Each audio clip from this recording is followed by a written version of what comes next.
ಯಾರ್ಯಾರ್ದೋ ಸುದ್ದಿಗಳು ಬರ್ತಿದ್ದ ಹಾಗ ಸಾಮಾನ್ಯವಾಗಿ ಫ್ಯಾನ್ಸ್ಗಳು ಗಮನಿಸೋ ರೀತಿಗೂ ದೊಡ್ಡ ಮನೆ ವಿಷಯವಾಗಿ ಸುದ್ದಿ ಬಂದಾಗ ಅದನ್ನ ಅಕ್ಸೆಪ್ಟ್ ಮಾಡ್ಕೊಳ್ಳೋ ರೀತಿಗೂ ಅದನ್ನ ಗಮನಿಸೋ ರೀತಿಗೂ ಬಹಳ ವ್ಯತ್ಯಾಸ ಇದೆ. ದೊಡ್ಡ ಮನೆ ಫ್ಯಾನ್ಸ್ಗೆ ನಿಜವಾಗ್ಲೂ ಪ್ರೇಮ್ ಈ ವಿಷಯದಲ್ಲಿ ಒಂದು ಅರ್ಥದಲ್ಲಿ ಶಾಕ್ ಆಗಿದೆ.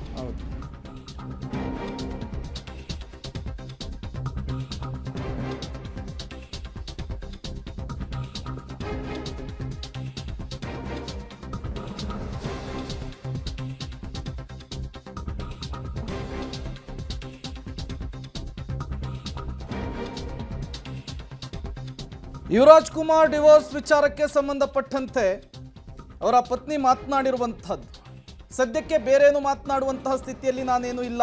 ಪಬ್ಲಿಕ್ ಟಿವಿಗೆ ಶ್ರೀದೇವಿ ಮೊದಲ ಪ್ರತಿಕ್ರಿಯೆಯನ್ನು ಕೊಟ್ಟಿದ್ದಾರೆ.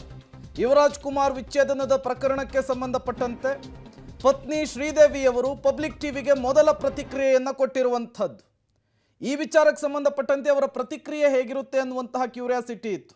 ಅರ್ಜಿಯ ಪ್ರತಿ ಸಿಕ್ಕಾಗ ನಾನು ನ್ಯಾಯಾಲಯಕ್ಕೆ ಉತ್ತರಿಸ್ತೇನೆ, ಸದ್ಯಕ್ಕೆ ಬೇರೇನು ಮಾತನಾಡುವಂತಹ ಸ್ಥಿತಿಯಲ್ಲಿ ನಾನಿಲ್ಲ ಅಂಥೇಳಿ ಹೇಳಿಕೆಯನ್ನು ಕೊಟ್ಟಿರುವಂತಹದ್ದು ಪಬ್ಲಿಕ್ ಟಿವಿಗೆ. ಅವರಿಗಾಗಲೇ ವಿದೇಶದಲ್ಲಿದ್ದಾರೆ, ಈ ವಿಚಾರ ಅವರಿಗೆ ತಲುಪಿಲ್ಲ ಅನ್ನುವಂತಹ ಮಾತುಗಳು ಕೂಡ ಕೇಳಿ ಬರ್ತಾ ಇತ್ತು. ಈ ವಿಚಾರದ ಬಗ್ಗೆ ನನಗೆ ಗೊತ್ತಿದೆ ಅಂಥೇಳಿ ಪಬ್ಲಿಕ್ ಟಿವಿಗೆ ಮೊದಲ ಪ್ರತಿಕ್ರಿಯೆ ಕೊಟ್ಟಿರುವಂಥದ್ದು. ನೀವು ಕೂಡ ಅವರ ಬರಹವನ್ನು ಗಮನಿಸ್ತಾ ಇದ್ದೀರಿ. ಯುವರಾಜ್ ಕುಮಾರ್ ವಿಚ್ಛೇದನದ ವಿಚಾರಕ್ಕೆ ಸಂಬಂಧಪಟ್ಟಂತೆ ಅವರ ಮೊದಲ ಪ್ರತಿಕ್ರಿಯೆ ಇದು. 4 ವರ್ಷದ ಹಿಂದೆ ಪ್ರೀತಿಸಿ ಮದುವೆಯಾಗಿದ್ದರು. 7 ವರ್ಷಗಳ ಕಾಲ ಪ್ರೀತಿಯಾಗಿತ್ತು, ಅದಕ್ಕೂ ಮೊದಲು ಸ್ನೇಹದಲ್ಲಿದ್ದರು. ಈಗ ಡಿವೋರ್ಸ್ ವಿಚಾರ ಮುನ್ನೆಲೆಗೆ ಬಂದಿರುವಂಥದ್ದು. ಇದೇ ವಿಚಾರಕ್ಕೆ ಸಂಬಂಧಪಟ್ಟಂತೆ ಮಾತನಾಡಿದ್ದಾರೆ. ಲೀಗಲ್ ನೋಟಿಸ್ಗೆ ನಾನು ಈಗಾಗಲೇ ಉತ್ತರವನ್ನು ಕೊಟ್ಟಿದ್ದೇನೆ. ಈ ವಿಚಾರಕ್ಕೆ ಸಂಬಂಧಪಟ್ಟಂತೆ ನಾನು ಈಗ ಏನು ಮಾತನಾಡುವಂತಹ ಸ್ಥಿತಿಯಲ್ಲಿಲ್ಲ. ವಿಚ್ಛೇದನದ ಅರ್ಜಿ ಪ್ರತಿ ನನ್ನ ಕೈ ಸೇರಿದ ಮೇಲೆ ನಾನು ಇದಕ್ಕೆಲ್ಲದಕ್ಕೂ ಕೂಡ ಉತ್ತರವನ್ನು ಕೊಡಲಿಕ್ಕೆ ಮುಂದಾಗ್ತೇನೆ ಅನ್ನುವಂತಹ ವಿಚಾರವನ್ನು ಪ್ರಸ್ತಾಪಿಸಿದ್ದಾರೆ. ಇದೇ ವಿಚಾರಕ್ಕೆ ಸಂಬಂಧಪಟ್ಟಂತೆ ಮತ್ತಷ್ಟು ಡೀಟೇಲ್ಸ್ ಅನ್ನು ಕೊಡ್ತಾರೆ ನಮ್ಮ ಪ್ರತಿನಿಧಿ ಧನು. ದೂರವಾಣಿ ಸಂಪರ್ಕದಲ್ಲಿ ಜಾಯಿನ್ ಆಗಿದ್ದಾರೆ. ಧನು, ಯುವರಾಜ್ ಅವರ ಪತ್ನಿಯ ಮೊದಲ ಪ್ರತಿಕ್ರಿಯೆ ಏನಾಗಿರುತ್ತೆ ಈ ವಿಚಾರಕ್ಕೇನೋ ತೀವ್ರ ಕುತೂಹಲ ಕಾರಣವಾಗ್ತಾ ಇತ್ತು. ಈಗ ಮೊದಲ ಪ್ರತಿಕ್ರಿಯೆ ಸಿಕ್ಕಿರುವಂತಹದ್ದು, ಏನೆಲ್ಲ ಅಂಶಗಳನ್ನು ಉಲ್ಲೇಖಿಸಿದ್ದಾರೆ ಮತ್ತು ಅವರ ಪ್ರತಿಕ್ರಿಯೆ ಏನನ್ನ ಸೂಚಿಸ್ತಾ ಇದೆ ಅಂತ? ಎಸ್ ಪ್ರೇಮ್, ಈಗಾಗಲೇ ಯುವರಾಜ್ ಕುಮಾರ್ ಅವರ ಸಂಸಾರಿಕ ಜೀವನದಲ್ಲಿ ಒಂದು ಬಿರುಗಾಳಿ ಎದ್ದಿರ್ತಕ್ಕಂಥದ್ದು. ಈಗ ಆಗ್ಲೇ ವಿಚ್ಛೇದನಕ್ಕೆ ಅರ್ಜಿಯನ್ನ ಕೂಡ ಹಾಕಿರ್ತಕ್ಕಂಥದ್ದು.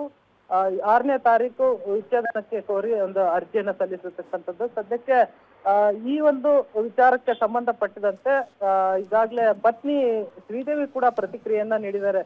ಸದ್ಯಕ್ಕೆ ಅವರು ಇಲ್ಲಿ ಅಮೆರಿಕದಲ್ಲಿ ಇಲ್ಲ ಅನ್ನೋದು, ಅಮೆರಿಕದಲ್ಲಿ ಇದ್ದಾರೆ, ಇಲ್ಲಿ ಇಲ್ಲ ಅನ್ನೋದು, ಮೈಸೂರು ಆಗ್ಲಿ ಅಥವಾ ಬೆಂಗಳೂರಲ್ಲಿ ಇಲ್ಲ, ವಿದೇಶದಲ್ಲಿದ್ದಾರೆ ಅನ್ನೋದು ಒಂದು ಮಾಹಿತಿ. ಜೊತೆಗೆ ಏನಾಗಿದೆ ಅನ್ನೋ ವಿಷಯ ಈಗಾಗಲೇ ಚಿತ್ರರಂಗ ಮತ್ತು ಮಾಧ್ಯಮದಲ್ಲಿ ಅದು ಅನೇಕರಿಗೆ ತಿಳಿದಿದೆ. ಈಗ ನಾನು ಈಗಾಗಲೇ ಲೀಗಲ್ ನೋಟಿಸ್ಗೆ ಉತ್ತರ ಕೂಡ ನಾನು ನೀಡಿದ್ದೇನೆ. ಇನ್ನೇನು ವಿಚ್ಛೇದನ ಅರ್ಜಿ ನನಗೆ ತಲುಪಿಲ್ಲ, ಅದೇನಾದ್ರು ನನಗೆ ಸಿಕ್ಕಾಗ ನಾನು ನ್ಯಾಯಾಲಯಕ್ಕೆ ಉತ್ತರಿಸ್ತೇನೆ ಅನ್ನೋದು ಒಂದು ಮಾತನ್ನ ಹೇಳಿದ್ರೆ, ಸದ್ಯಕ್ಕೆ ನಾನು ಬೇರೇನು ಮಾತಾಡುವ ಮಾನಸಿಕ ಪರಿಸ್ಥಿತಿಯಲ್ಲಿ ಇಲ್ಲ. ಹಾಗಾಗಿ ಸದ್ಯಕ್ಕೆ ನಾನು ಇದಕ್ಕೆ ಯಾವುದೇ ರೀತಿಯಾದಂತ ಪ್ರತಿಕ್ರಿಯೆ ನೀಡಲ್ಲ. ಅದು ಅರ್ಜಿ ಏನಾದ್ರೂ ನನಗೆ ವಿಚ್ಛೇದನ ಅರ್ಜಿ ನನ್ಗೆ ಸಿಕ್ಕಾಗ ಅವತ್ತು ನಾನು ಅದಕ್ಕೆ ಉತ್ತರಿಸ್ತೇನೆ. ಈಗಾಗಲೇ ಲೀಗಲ್ ನೋಟಿಸ್ಗೂ ಕೂಡ ನಾನು ಉತ್ತರಿಸಿದ್ದೇನೆ ಅನ್ನೋದನ್ನ ಒಂದು ಮಾಹಿತಿಯನ್ನ ಹಂಚಿಕೊಂಡಿರ್ತಕ್ಕಂಥದ್ದು. ಈಗ ಪಬ್ಲಿಕ್ ಟಿವಿಗೆ ಅವರು ಒಂದು ಸಾಮಾಜಿಕ ಜಾಲತಾಣದ ಮೂಲಕ ಅವರು ನೇರವಾಗಿ ಪಬ್ಲಿಕ್ ಟಿವಿಗೆ ಈಗ ಹಂಚಿಕೊಂಡಿರ್ತಕ್ಕಂಥದ್ದು. ಪ್ರೇಮ್, ಓಕೆ, ಥ್ಯಾಂಕ್ ಯು ಧನು ತಮ್ಮೆಲ್ಲ ಮಾಹಿತಿಗಾಗಿ. ಓಕೆ, ತಮ್ಮ ಸೋಷಿಯಲ್ ಮೀಡಿಯಾದಲ್ಲಿ ಆ ಕುರಿತಾಗಿ ಅವರು ಬರೆದುಕೊಂಡಿದ್ದಾರೆ. ಈ ವಿಷಯವಾಗಿ ನನಗೆ ಏನು ಗೊತ್ತಿಲ್ಲ, ನನಗೆ ನೋಟಿಸ್ ಕೂಡ ಕೈ ತಲುಪಿಲ್ಲ, ಸದ್ಯಕ್ಕೆ ನಾನು ಏನನ್ನು ಕೂಡ ತಿಳಿಸುವಂತಹ ಸ್ಥಿತಿಯಲ್ಲಿ ಇಲ್ಲ. ಮುಂದಿನ ದಿನಗಳಲ್ಲಿ ಇದಕ್ಕೆ ಸಂಬಂಧಪಟ್ಟ ಹಾಗೆ ನನ್ನ ಒಂದು ಪ್ರತಿಕ್ರಿಯೆಗಳು ಕಾನೂನಾತ್ಮಕವಾಗಿ ಆಗತ್ತೆ ಅನ್ನುವಂತಹ ಒಂದು ಸ್ಟೇಟ್ಮೆಂಟನ್ನು ಅವರು ಹಾಕ್ಕೊಂಡಿರುವಂಥದ್ದು. ಪಬ್ಲಿಕ್ ಟಿವಿಗೂ ಕೂಡ ಒಂದು ಸ್ಟೇಟ್ಮೆಂಟ್ ಲಭ್ಯವಾಗಿದ್ದು ನೀವು ಅದನ್ನು ದೃಶ್ಯದಲ್ಲಿ ಸ್ಕ್ರೀನಲ್ಲಿ ಗಮನಿಸ್ತಾ ಇದ್ದೀರಿ. ಯಾಕೆ ಯುವರಾಜ್ ಕುಮಾರ್ ಮತ್ತು ಶ್ರೀದೇವಿ ಅವರು ವಿಚ್ಛೇದನವನ್ನ ಪಡ್ಕೊಳ್ತಾ ಇದ್ದಾರೆ, ಇದು ಇಬ್ಬರು ಕೂಡ ಒಪ್ಪಿ ವಿಚ್ಛೇದನ ಪಡ್ಕೊಳ್ತಾ ಇರೋದಾ ಅಥವಾ ಏನಾಗಿದೆ ಇವರ ಬಾಳ್ನಲ್ಲಿ ಇತ್ಯಾದಿ ಪ್ರಶ್ನೆಗಳು ಸಹಜವಾಗಿ ಎದ್ದಿದೆ. ಈ ಕಡೆ ಯುವರಾಜ್ ಕುಮಾರ್ ಕಡೆಯಿಂದ ಕೋರ್ಟ್ಗೆ ಅರ್ಜಿಯನ್ನ ಹಾಕೊಂಡಿದ್ದು ಮಾನಸಿಕ ಹಿಂಸೆಗೆ ಒಳಗಾಗಿದ್ದೀನಿ ಅವರಿಂದ ಅನ್ನುವಂತಹ ಅಂಶವನ್ನು ಉಲ್ಲೇಖ ಮಾಡಿದ್ದಾರೆ. ಇದಕ್ಕೆ ಶ್ರೀದೇವಿ ಅವರಿಂದ ಸದ್ಯಕ್ಕಂತೂ ಯಾವ ಕ್ಲಾರಿಟಿ ಇಲ್ಲ, ಬಟ್ ನೋಟಿಸ್ ಸಿಕ್ಕ ನಂತರದಲ್ಲಿ ಅದರ ಪ್ರತಿಕ್ರಿಯೆ ಲಭ್ಯವಾಗುತ್ತೆ.